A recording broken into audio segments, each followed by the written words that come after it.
കേരളത്തിലെ ഏറ്റവും പ്രാചീനവും വിശിഷ്ടവുമായ തീർത്ഥാടന കേന്ദ്രങ്ങളിൽ പ്രധാനപ്പെട്ട ഒന്നാണ് ദക്ഷിണകാശി എന്നറിയപ്പെടുന്ന കൊട്ടിയൂർ. ബ്രഹ്മ വിഷ്ണു മഹേശ്വരന്മാർ കൂടിച്ചേർന്ന സ്ഥലമായതിനാൽ ഇവിടം കൂടിയൂർ എന്ന് അറിയപ്പെടുകയും പിന്നീട് അത് കൊട്ടിയൂർ എന്നായി മാറുകയും ചെയ്തു. കാടിനോട് ചേർന്ന് കിടക്കുന്ന മനോഹരമായ യാഗഭൂമിയാണ് കൊട്ടിയൂർ.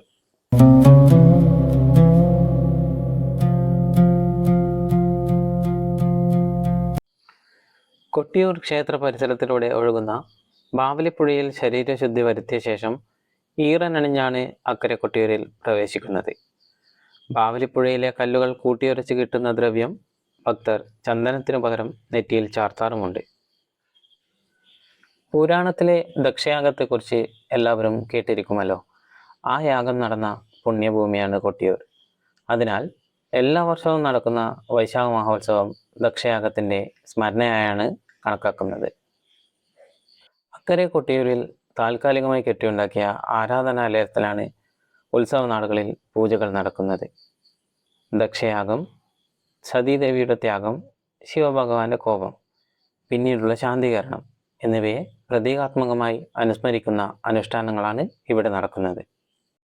എല്ലാ വർഷവും വൈശാഖ മാസത്തിൽ, അതായത് ഇംഗ്ലീഷ് മാസം മെയ് ജൂൺ മാസങ്ങളിലാണ് സാധാരണയായി 28 ദിവസം നീണ്ടു നിൽക്കുന്ന ഉത്സവം നടക്കുന്നത്. മേടമാസത്തിൽ വിശാഖം നാളിലെ ഭണ്ഡാരം എഴുന്നള്ളത്ത് കഴിഞ്ഞതിനു ശേഷം മാത്രമേ സ്ത്രീകൾക്ക് അക്കരെ കൊട്ടിയൂരിൽ പ്രവേശനം അനുവദിക്കാറുള്ളൂ.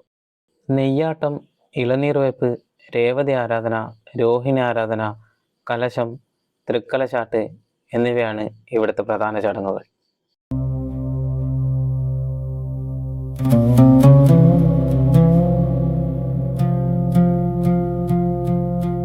നമ്മളീ കാണുന്നതാണ് അമ്മാറക്കല്ല്. അമ്മ മറഞ്ഞ കല്ലാണ് പിന്നീട് അമ്മാറക്കല്ലായി മാറിയത്. അതായത് സതീദേവി ജീവത്യാഗം ചെയ്ത സ്ഥലമാണിത് എന്നാണ് വിശ്വാസം. കൊട്ടിയൂർ തിടപ്പള്ളിയിൽ എത്ര തന്നെ വിറക് കത്തിച്ചാലും ചാരം എടുത്തു മാറ്റാൻ ഉണ്ടാകില്ല.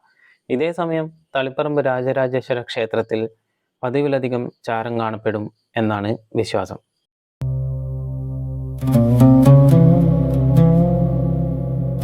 ഇവിടെയുള്ള മറ്റൊരു വിശ്വാസമാണ് ഈ കാണുന്ന ഓടപ്പൂവ്. ഇത് വീട്ടിൽ വച്ചാൽ ഐശ്വര്യം വരുമെന്നാണ് വിശ്വസിക്കപ്പെടുന്നത്. അക്കരെ കൊട്ടിയൂരിൽ ദർശനം നടത്തിയതിനു ശേഷമാണ് നമ്മൾ ഇക്കരെ കൊട്ടിയൂർ സന്ദർശിക്കേണ്ടത്. ഉത്സവ സമയത്ത് ഇവിടെ പൂജകളൊന്നും നടത്താറില്ല. മകം കഴിഞ്ഞാൽ നടത്താറുള്ള ശയനപ്രദക്ഷിണമാണ് ഇവിടുത്തെ ഏറ്റവും വിശേഷമായ വഴിപാട്. കൂടാതെ ആലിംഗന പുഷ്പാഞ്ജലി, അപ്പട നിവേദ്യം എന്നിവയാണ് മറ്റു പ്രധാന വഴിപാടുകൾ. കണ്ണൂർ ടൗണിൽ നിന്നും 70 കിലോമീറ്ററാണ് ഇവിടത്തേക്കുള്ള ദൂരം. അടുത്തുള്ള റെയിൽവേ സ്റ്റേഷൻ കണ്ണൂർ തന്നെയാണ്. കണ്ണൂരിൽ നിന്നും KSRTC, പ്രൈവറ്റ് ബസ്, ടാക്സി സേവനങ്ങൾ ലഭ്യമാണ്. വളരെ കുറച്ച് താമസ സൗകര്യം മാത്രമേ കൊട്ടിയൂർ ക്ഷേത്ര പരിസരത്തിൽ ലഭ്യമായിട്ടുള്ളൂ. അതിനാൽ അല്പം മാറി ഇരിട്ടിയിലോ മറ്റോ താമസ സൗകര്യം നോക്കുന്നത് നല്ലതായിരിക്കും.